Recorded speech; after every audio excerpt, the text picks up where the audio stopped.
नमस्कार, मी doctor Mangesh Gondavale, Gondia collector. आपण सगळेजण जाणताच की सध्या उन्हाळ्याचं प्रमाण खूप वाढलेलं आहे. उष्णता वाढल्यामुळे उष्माघाताचा परिणाम आपल्या शरीरावरतीच होऊ शकतो.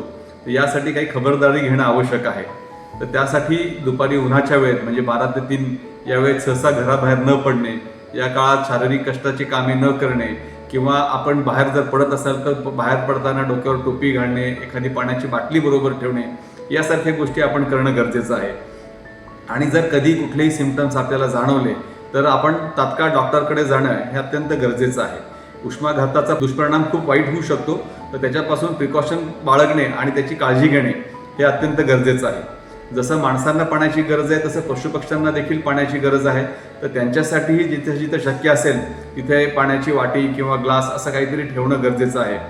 जे आपले काही दाते आहेत जे बाहेरच्या लोकांसाठी पाणपोई उपलब्ध करून देऊ शकतील, तर त्यांनाही मी आवाहन करतो सार्वजनिक ठिकाणी पाणपोईची व्यवस्था करण्यात यावी.